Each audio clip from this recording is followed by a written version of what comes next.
Dans la matinée du 11 septembre 2001, 19 hommes armés de cutters, dirigés par un homme sous dialyse depuis une caverne forteresse de l'autre côté du monde en utilisant un téléphone satellite et un PC portable, ont réalisé la pénétration la plus sophistiquée de l'espace aérien le plus protégé au monde. S'emparant des passagers et des pilotes, tous d'anciens pilotes de chasse, de 4 vols commerciaux qu'ils détournèrent de leur route pendant plus d'1 heure, sans jamais avoir été inquiétés par un seul chasseur d'interception. Ces 19 pirates, religieux fondamentalistes dévots qui aimaient boire de l'alcool, sniffer de la cocaïne et vivaient avec des stripteaseuses, ont réussi à abattre 3 immeubles à l'aide de 2 avions à New York. Cependant qu'à Washington, un homme incapable de piloter un monomoteur Cessna a été capable avec un 757 de faire une boucle en descente de 2400 mètres à 270 degrés pour arriver en parfait azimuth et percuter le Pentagone au niveau du bureau des analystes du budget ou des employés du ministère enquêtés sur le mystère des 2300 milliards de dollars que Donald Rumsfeld, secrétaire d'État, avait annoncé manquant des coffres du Pentagone dans une conférence de presse tenue le jour précédent, le 10 septembre 2001.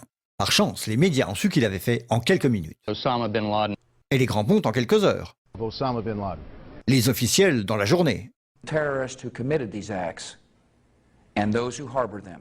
Et les preuves sont littéralement tombées dans la poche du FBI. That a hijacker's passport was found blocks from the World Trade Center crash site, if you can believe that.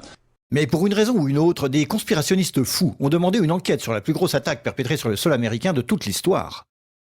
Cette enquête a été retardée, sous-financée, sabotée, en conflit d'intérêts et menée secrètement du début à la fin.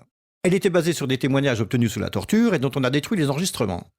Elle n'a pas mentionné l'existence du Building 7, Double Danger, Ptetch, Sibel Edmonds, Ben Laden et la CIA, et les manœuvres militaires simulant des avions détournés et jetés sur des immeubles menées au moment précis où c'était en train de se produire.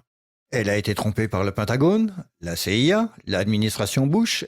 Et à propos de Bush et Cheney, eh bien, personne ne sait ce qu'ils ont dit car leurs témoignages étaient secrets, pas enregistrés, pas sous serment et à huis clos.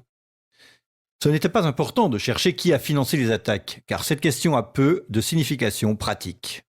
Cependant, la commission d'enquête du 11 septembre a brillamment répondu à toutes les questions du public, excepté la plupart de celles posées par les familles des victimes, et a pu pointer les fautes des personnes responsables, bien qu'aucune n'ait perdu son boulot, déterminant que ces attaques étaient dues à... failure of imagination. Parce que... Nobody in our government, at least, and I don't think the prior government that could envision flying airplanes into buildings. Excepté le Pentagone, la FIMA, le NORAD et le NRO. La DIA a détruit 2,5 téraoctets de données sur Rebel Danger, mais c'est ok car ce n'était probablement pas important. La SEC a détruit les données sur l'enquête concernant les délits d'initiés avant les attaques. Mais c'est ok car la destruction des données relatives à la plus grosse enquête de toute l'histoire de la SEC fait partie de ses routines d'archivage. Le NIST a classé secret son modèle mathématique utilisé pour l'effondrement du building numéro 7. Mais c'est ok car le révéler aurait compromis la sécurité publique.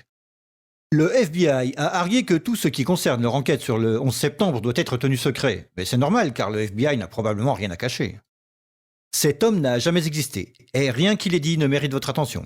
Si vous dites le contraire, vous êtes un conspirationniste paranoïde qui mérite d'être mis au banc de l'humanité.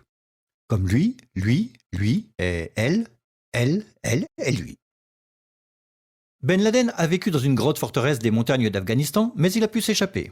Puis il s'est caché à Tora Bora, mais il a pu s'échapper. Puis il a vécu 10 années à Abbottabad, mettant en échec le réseau d'espionnage le plus efficace et le plus sophistiqué du monde et de l'histoire, tout en publiant vidéo sur vidéo en totale impunité, rajeunissant au gré des vidéos réalisées, avant d'être capturé par un vaillant commando de Navy SEAL dans une opération non filmée, durant laquelle il n'a pas résisté ou peut-être utilisé sa femme comme bouclier humain, et pendant laquelle ces as des forces spéciales ont paniqué et tué cet homme désarmé, censé être la meilleure source d'information de la planète concernant le terrorisme. Puis ils l'ont jeté dans l'océan avant d'en parler à quiconque. Puis 2 douzaines de membres de ce commando ont péri dans un crash d'hélicoptère en Afghanistan. Ceci est l'histoire du 11 septembre comme elle vous est rapportée par les médias qui vous ont dit la pure vérité sur... Et... They took the babies out of the incubators. Et... Mobile production facilities. Et... The rescue of Jessica Lynch. Si vous avez un doute sur cette histoire, vous êtes une chure de rat, un paranoïaque, un cinglé, vous détestez les chiens et les enfants et vous serez conspué par le monde entier. Si vous aimez votre pays et la liberté, la joie, les arcs-en-ciel, le rock, les chiots, les tartes aux pommes et votre grand-mère, alors vous n'émettrez jamais le moindre doute sur aucune des parties de cette histoire, à personne, jamais. C'était une annonce publique sponsorisée par les amis du FBI, de la CIA, NSA, DIA, SEC, MSM, Maison-Blanche, NIST et de la Commission sur le 11 septembre. Parce que l'ignorance, c'est la force.